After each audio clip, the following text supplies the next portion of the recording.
Minimaliste. À la vie à la mode. Abstraite. Vie à la mode. À la... Cubiste. À la vie à la mode. Pointilliste. À la vie à la mode. Monochromatique. À la vie à la mode.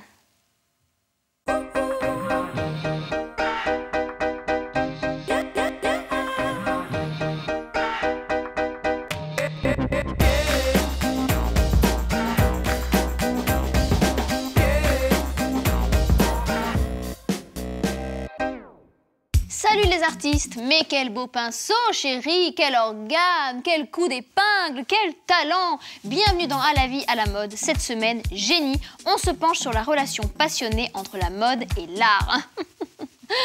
Je ne suis pas folle, je suis artiste. Schiaparelli et Dali ou Cocteau, Paul Poiret et Raoul Dufy, Louis Vuitton ou Yayoi Kusama ou Richard Prince, et de même pour le prêt-à-porter de masse, l'art et la mode font bon ménage depuis forever.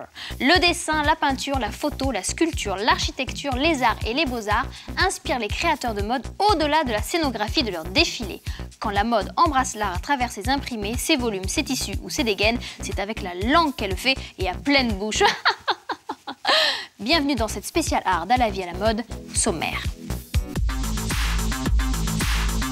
Au sommaire à la vie à la mode spéciale art, toute la mode impressionniste, la mode cubiste, la mode post-moderniste.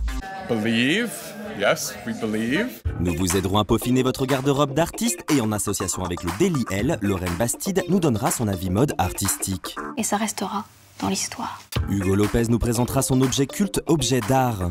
Je vois que le trésor est arrivé. Nous vous emmènerons à la rencontre de la créatrice arty et belge Véronique Leroy. Je suis la plus française des Belges, mais je suis belge. Et Elisabeth Bost remontera dans le temps pour nous livrer la phrase culte de la semaine. Une horreur! À la vie à la mode spéciale art, c'est une œuvre d'art en soi et c'est maintenant. Et on démarre cette émission avec les infos Artimode de notre rédac-chef Raphaël Simon. Cette semaine, Raphaël a sorti sa palette de news mode et a complètement repeint la toile de la tendance. Mais attention, elle n'en a pas mis partout, parce que niveau news, elle n'est pas abstraite, Raphaël. Non, non, elle est pointilliste. JT.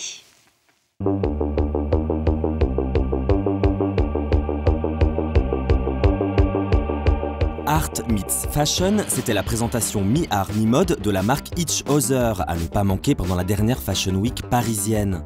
Créée par un designer de mode et une galeriste, Each Other, c'est la marque uber cool qui invite des artistes à créer des vêtements à partir de leur œuvre. Pour la collection automne-hiver, 8 artistes ont donc décliné leur concept sur le chiffon. Des artistes plus ou moins connus au concept plus ou moins concept.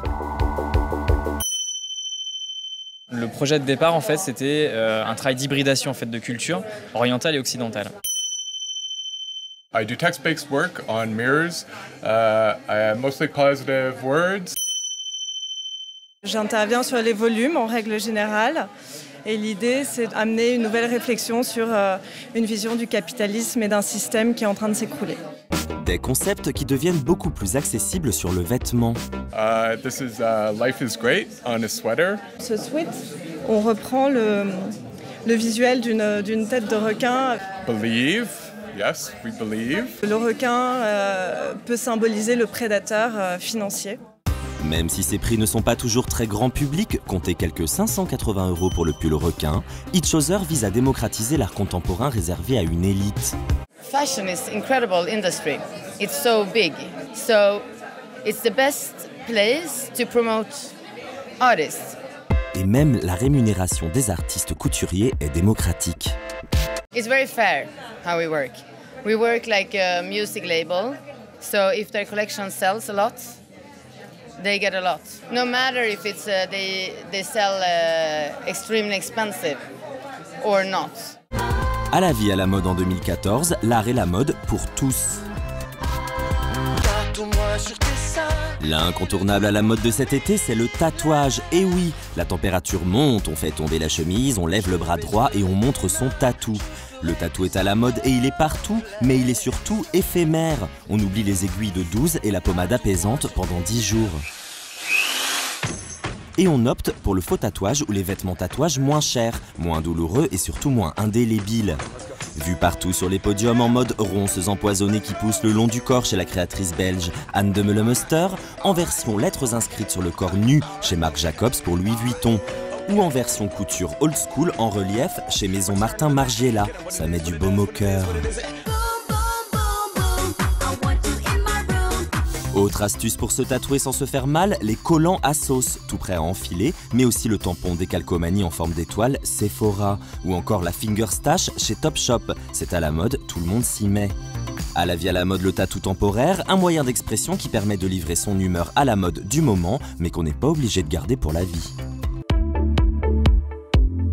L'événement à ne pas manquer pour les fans de mode, de photos, de beauté, c'est l'expo Papier glacé, un siècle de photographie de mode au musée Galliera à Paris. L'exposition regroupe par thématique une centaine de tirages mythiques réalisés par les plus grands photographes de mode pour le groupe Condé Nast et son magazine Vogue de 1918 à aujourd'hui. Sylvie Lécaillé, commissaire de l'expo et très habile de ses mains, revient sur quelques photos tournant. Là, on est devant des photographies dans la rue, des photographies des années 60. Tout d'un coup, les mannequins se retrouvent dans des situations, je dirais, quotidiennes, ordinaires. C'est vraiment l'incursion de la réalité dans l'image de mode, alors qu'on était jusque dans la fin des années 50 dans quelque chose de beaucoup plus classique, traditionnel, dans le studio. Dans les années 90, on bascule dans complètement autre chose. C'est une des toutes premières photographies de Kate Moss. Il y a ce côté très intimiste de la photographie qui est prise chez elle, en petite tenue. C'est une série d'images qui a choqué les lectrices du Vogue à l'époque parce qu'il y avait une certaine proximité et intimité que les gens n'étaient pas habitués à voir. Car si maintenant il en faut beaucoup pour faire sourciller les lectrices blasées du Vogue, la photo chic a su choquer en son temps. Pour exemple, ce cliché de Deborah Turbeville, publié dans le Vogue américain en 1975. La façon dont elle a mis en scène ces jeunes femmes de manière un petit peu lascive, dans des bains publics, dans une situation fictionnelle et un peu étrange, a vraiment choqué en fait les lectrices du Vogue américain. Elles ont envoyé des tas de courriers au service abonnement et les abonnements ont chuté véritablement le mois suivant.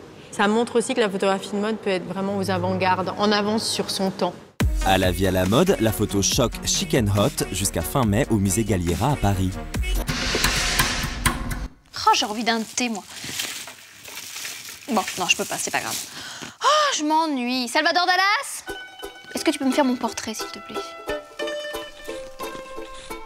Fais voir.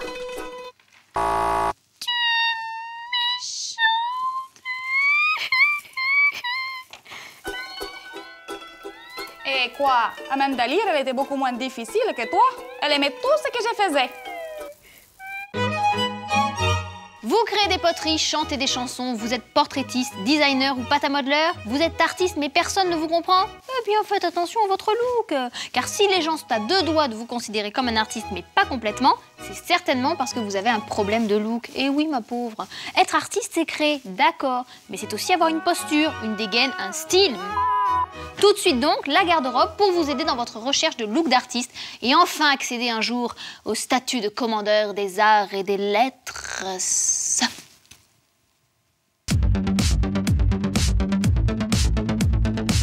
Sculpture, peinture, musique, architecture, danse, littérature, cinéma, la mode ne fait pas partie des 7 arts, mais elle n'est pas à négliger pour autant, surtout qu'elle y renvoie constamment. La palette de la tendance est large pour les artistes et ce, quelles que soient les catégories. Architecte psychorigide, peintre bariolé ou poète maudit, il y en a pour tous les arts sur les podiums des derniers défilés.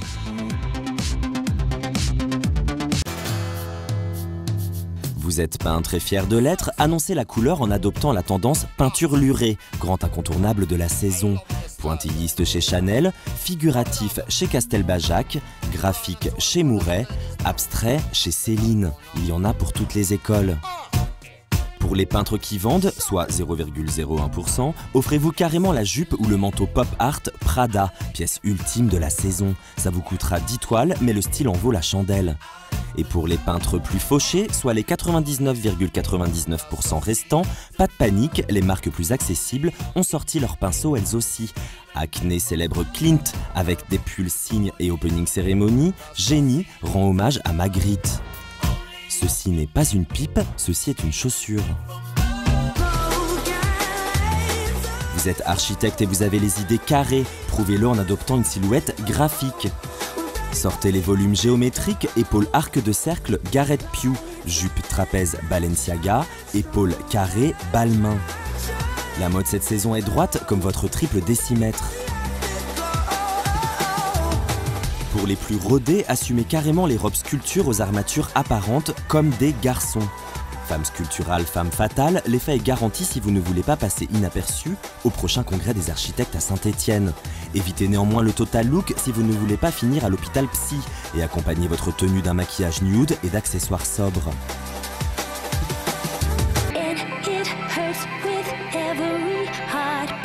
Enfin, vous êtes une poète maudite. Vous êtes une vraie misanthrope, vous détestez le monde et c'est d'ailleurs la noirceur du monde qui a inspiré votre dernier recueil, L'homme est un vomi décadent. Assortissez donc votre tenue à vos idées et assumez sur le total look noir sorti des ténèbres pour envahir les podiums cette saison. Attention, total look noir ne veut pas dire total look loose. Agrémentez votre tenue d'accessoires et de détails sophistiqués comme chez Louis Vuitton avec des plumes, des broderies ou des jeux de transparence sexy. Dites flûte à l'humanité, mais dites-le avec classe. C'est quand même elle qui achète vos croûtes. Oh, ne dis rien, ton t-shirt. J'adore. Je reconnais le trait, là. C'est Jean-Charles. Jean-Charles de Castelbajac. J'adore. Mais c'est magnifique, ce trait. Mais c'est un génie, ce type. Regarde-moi ce dessin, là. Oh, j'adore. Non, mais tu rigoles. C'est mon petit cousin de 2 ans qui a dessiné sur mon t-shirt quand j'avais le dos tourné. Sale gosse.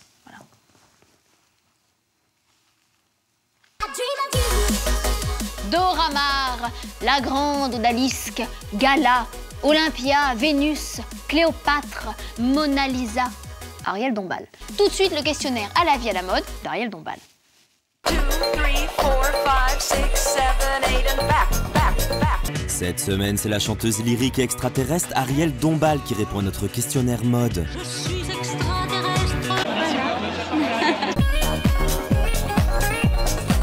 Je pense que c'est un ex-voto que j'ai ramassé à l'âge de 4 ans. C'est un médium entre le ciel et la terre. Probablement mes cheveux. Oh, je pense que l'extravagance, je la réserve pour la scène et pour les concerts.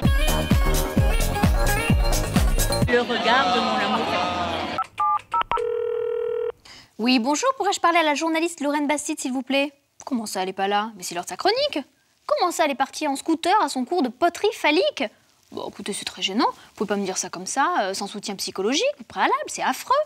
Bon, bah, je vais essayer de la joindre son portable, oui.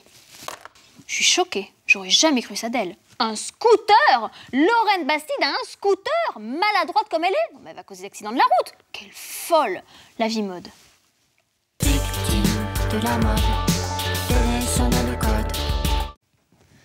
Bonjour Elisabeth. Bonjour Lorraine. Je vous ai fait une poterie phallique rien que pour vous. Merci, c'est très gentil. Non mais vous êtes venue en scooter? Bah oui, j'ai un scooter. Mais ça va pas. Mais tout le monde a un scooter. Mais vous êtes complètement dingue. Mais bref. Ma poterie Oui, c'est très joli. Alors cette semaine, de quoi on a parlé? À la rédac. On s'est rendu compte que finalement, la mode s'expose de façon aussi insolente que si c'était Picasso ou Van Gogh. C'est quoi ce délire? Mais c'est une bonne nouvelle, moi je trouve. Bah, c'est pas mal. Il y avait le vernissage de Dries Van Noten. En fait, ce qui est très marquant dans cette exposition, c'est l'humilité totale de cet homme, Dries Van Noten, de ce créateur de génie, qui a décidé de mettre en avant ses inspirations.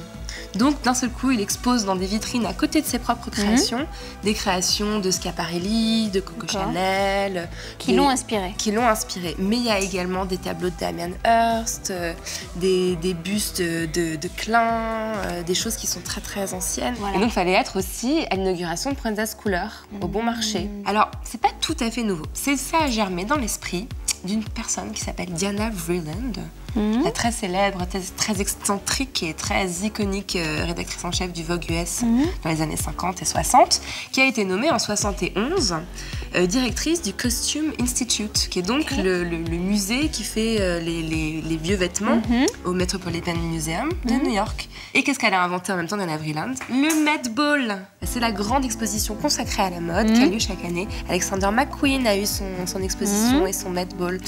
Et donc voilà, donc du coup c'est devenu de New York. Et cette idée de mélanger un événement très mondain avec un musée et un créateur de mode vivant. Voilà, c'est devenu quelque chose de très très cool. Donc je pense que quand on est un créateur de mode aujourd'hui, on rêve que d'une chose, c'est d'avoir son exposition. Ouais. Et d'ailleurs, Azdin Alaya, qu'on adore. Bah voilà. Et donc il a eu son exposition, au musée Galliera. Et c'est vrai que quand on voit le travail d'Azdin Alaya, on comprend comment on peut comparer la mode et l'art. Et l'art, exactement. Et enfin, on se rend compte que la mode n'est pas un milieu frivole. Non, c'est profond et c'est spirituel. Et c'est artistique. Et surtout, ça a du sens. Mais oui, et ça restera dans l'histoire de l'humanité. Pour toujours. Oh, je sens la lumière de l'inspiration arriver. Je sens qu'elle monte, qu'elle vient. La lumière de l'inspiration, elle est là, je la sens. Elle est là, la lumière de l'inspiration. No, c'est juste moi qui viens d'allumer la lumière. Pourquoi tu gâches tout, là? Véronique Leroy est belge, idole. Elle est créatrice de mode et a monté sa propre maison en 1990 à Paris. Elle dessine aujourd'hui des collections très féminines dans l'air du temps, portables, enviables avec des matières de dingue. Lors des derniers défilés pour l'hiver prochain, elle a présenté une collection très artistique, mêlant couleurs et imprimés inspirés des coups de pinceau des plus grands maîtres surréalistes. Fanny Calert, qui elle aussi est surréaliste, a assisté à son dernier défilé et nous a ramené ces images parfois floues, mais bon, c'est artistique.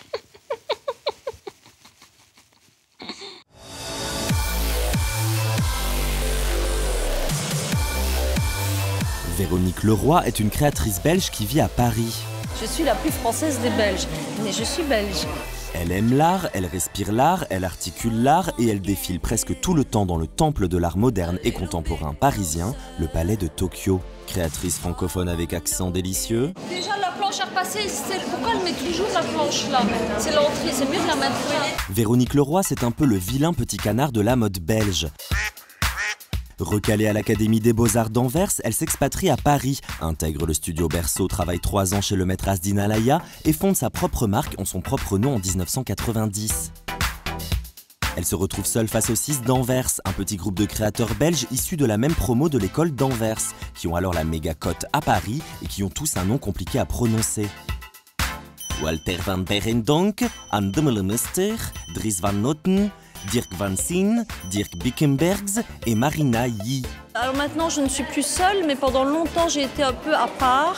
J'avais certainement les mêmes amours, mais je le voyais par un autre biais. Et voilà, mais je ne fais pas partie de cette école d'Anvers, non. Mais je fais partie des Belges. Quand en 1996 la mode est au grunge, Véronique Leroy livre une collection acidulée de poupées Barbie. Belge et rebelle, elle ne suit pas les diktats des bureaux de style et en subit les conséquences. Les années 90 marquent une période difficile. Ses collaborateurs financiers la quittent, elle devra se financer elle-même. Mais comme on dit chez nous, ce qui ne tue pas rend plus fort. En même temps, c'est parce qu'elle a eu cette période qu'elle existe encore. Elle a toujours gardé la propriété de sa marque, donc elle n'a jamais rencontré de problèmes graves. Elle est toujours sa propre patronne, c'est pas donné à tout le monde. C'est une belle carrière. Le style Véronique Leroy, c'est la superposition, la taille marquée, la silhouette graphique, la mode cérébrale. C'est davantage devant une œuvre de Basquiat que devant une toile rococo. Pour l'hiver prochain, les matières sont nobles, laine grattée ou laquée, tissage avec du relief, tweed délié. Les manteaux en cuir sont finement perforés, les jupes sont évasées, la transparence est tentée et les couleurs réchauffent avec un camailleux d'automne que quelques gouttes bleu marine viennent refroidir. Poésie. La collection est en 2 parties. Le point de départ a été les photographes surréalistes. Et pour la deuxième partie, j'ai fait beaucoup de ponts et de rapprochements avec le film de Anneke, la pianiste. Aujourd'hui, Véronique Leroy défile à Paris, vit à Paris et élève sa fille à Paris. Claude, il faut que tu prennes sur toi. Tu dois être forte. Vas-y. Et passe même pour une Parisienne. Maybe she's French. I suppose he's French, right or not? C'est un Belgian. Yeah. but she speaks French, so I thought like she is French. Une créatrice belge donc, dont Lorient raffole. The best item that we sell the most is the tweed knitwear, especially for Asians. We are very small, and now it's very oversized trend. So it's very difficult to find the style actually flattering on us. It's very feminine, and at the same time it has always a sportive touch, and she has a really a typical handwriting. Présente dans 14 pays et beaucoup en Asie, Véronique Leroy vend aussi bien à des stars des États-Unis d'Amérique à forte poitrine qu'à des chanteuses plutôt plates et très belges. Véronique Leroy, reine de son destin et de sa mode belge, belle et rebelle, et pas qu'une fois.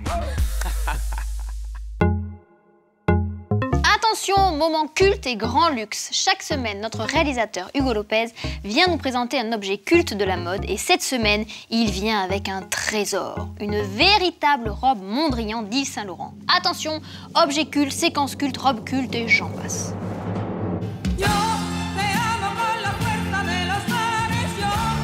Bonjour Elisabeth. Bonjour Hugo. Ah, je vois que le trésor est arrivé. Le trésor est là. Alors, je suis venu vous parler de la mythique robe Mondrian d'Yves Saint Laurent. Présentée à Paris en 1965. Il y en avait à peu près 10 modèles, des courtes, des longues, avec des panneaux, donc toujours les mêmes couleurs mais placés différemment. Et alors, contrairement à ce qu'on croit, ces panneaux en fait sont en jersey et ce n'est pas un imprimé. D'accord. C'est des panneaux qui ont été avec les lignes cousues ensemble. Pour la forme, à l'époque, c'était pas tellement des formes comme ça. On avait plutôt des formes très féminines qui suivaient les courbes de la femme. Oui. Et là, c'est une forme droite. Oui, tout à fait. Alors à l'époque, c'était un petit peu scandalous, effectivement, ou différent en tous les cas. Il faut savoir que les patrons étaient réalisés par Asdin Alaya à l'époque. Donc sous la houlette de Monsieur Saint-Laurent, bien sûr. C'est également quand même la collection qui a réellement lancé Yves Saint-Laurent en 65. Alors à l'époque, Mondrian, donc, qui était mort en 1944, contrairement à ce qu'on peut penser, n'était pas très connu en 1965 en France. C'est seulement 4 ans après, en 1969, avec une rétrospective au musée de l'Orangerie, que j'étais allé voir. Un matin, j'étais allé tôt parce qu'il y avait beaucoup de monde à l'époque, je me rappelle. Et voilà, c'était donc en 69 que Mondrian, donc 4 ans après le défilé de Saint-Laurent, qui était donc précurseur en matière d'art, de toute façon. On le sait, avec Monsieur Berger, grand amateur d'art. D'ailleurs, Monsieur Saint-Laurent dira que son premier vrai tableau, c'était un Mondrian. Et ces robes, on les a vues dans le film de Jaël Lesper sur Yves Saint-Laurent. Tout à fait, Elisabeth. Remarque très pertinente pour une fois. Et cette robe-là, d'ailleurs, a servi réellement sur le tournage du film. Alors, ce qu'il faut savoir, c'est que ce sont des robes très fragiles. Oui, c'est des pièces de musée. C'est des pièces de musée. Et ça a été très difficile aussi de trouver des mannequins, enfin, des femmes pour pouvoir les porter, puisqu'à l'époque, les femmes n'avaient pas exactement les mêmes proportions, morphologie. Et ce qu'il faut savoir, c'est qu'elles ne pouvaient pas les porter plus de 2 heures, parce que c'est des tissus tellement fragiles aujourd'hui que la transpiration ou les frottements pourraient détériorer le tissu. Donc toutes les 2 heures, il fallait l'enlever. Il fallait l'enlever. Pour la protéger. Exactement. Et je peux la garder ou... Ah, ça, il va falloir voir avec la fondation Pierre Berger Yves Saint-Laurent qui nous l'a prêté très gentiment, parce que c'est vraiment une pièce de musée. Ouais. Et il faut prendre beaucoup de précautions. Et vous n'êtes pas très précautionneuse, donc je ne me risquerai pas à vous la laisser. Lopez, je vais remettre mon jogging. Merci Hugo. Eh bien, merci à vous.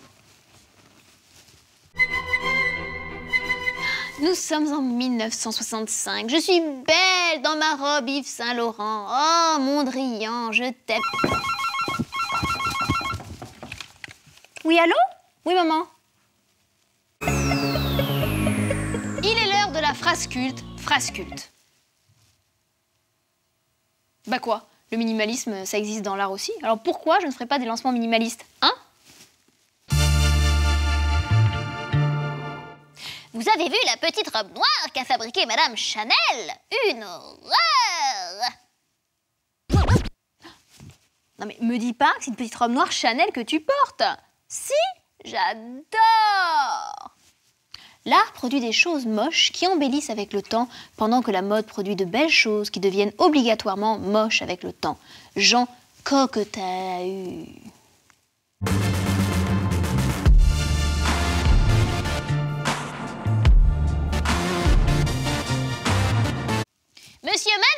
votre déjeuner sur l'herbe est une croûte. Combien pour acheter le déjeuner sur l'herbe de Manet? 20 milliards. Pas cher pour un chef-d'œuvre. Et voilà, mes amis les artistes et mes amis amateurs d'art ou d'artistes coquines. Ce numéro spécial d'À la vie, à la mode est terminé. J'espère que vous avez apprécié explorer le monde créatif, lucratif et pas si inaccessible que ça de l'art et de sa relation tourmentée et passionnante avec la mode contemporaine. On se retrouve la semaine prochaine pour de nouvelles aventures mode et tendance parce que oui, la mode c'est un peu de l'art aussi, vous l'aurez compris. Bye bye. Allez Salvador Dallas, continue de peindre ta robe. Oh, j'adore. Je t'inspire plus qu'Amanda Lear, hein?